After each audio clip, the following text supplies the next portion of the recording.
It wasn't until 2013 when I received my permanent resident card in the mail. This was after talking to the lawyers and waiting for the 13 years to happen. And after that, I went and applied to college.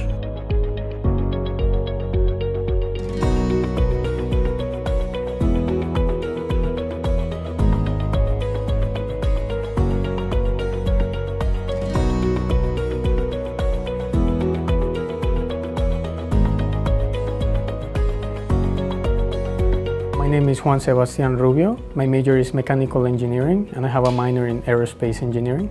I was born in Colombia and my family was born there as well.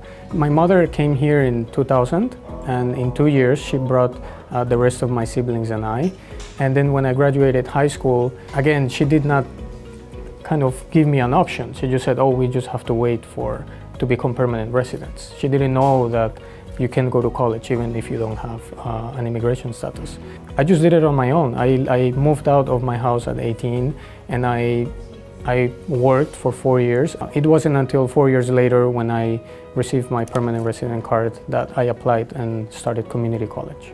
Not having parents that went to college affected me in a way that I did not know what engineering was until I started applying for out-of-state colleges. So this was after my associate's degree that I learned what engineering was. But coming here, I did my first 2 semesters as aerospace engineer, and then I switched to mechanical engineering.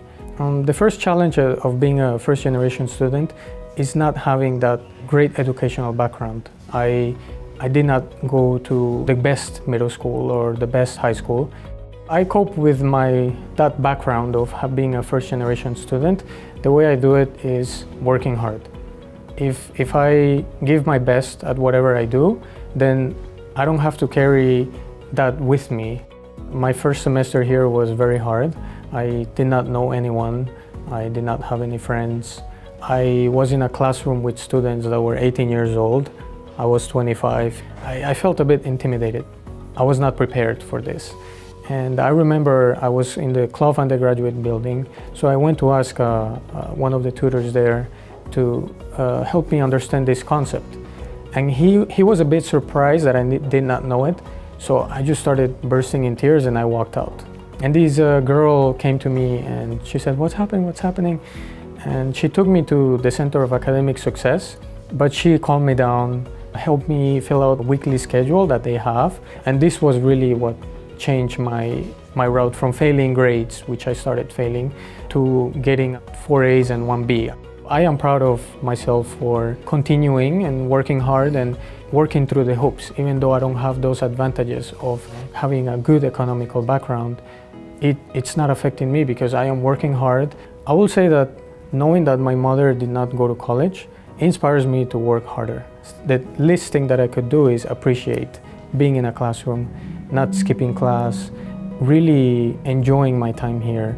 Always remember that there are other people that cannot go to college because of their background, you know, and around the world there are students that will never have an education. So don't take it for granted. If you're afraid of going to college because of your economical background or your family background, just forget about that. Like, the moment you start forgetting about that and pursuing your education, if you want to go to college, you can. My parents don't have money. I did not have savings.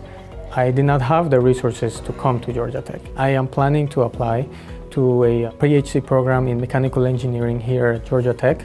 Do what it takes. Don't put excuses because of your background or because you don't have the money. There is a way and you will find a way. I found my way and I'm here.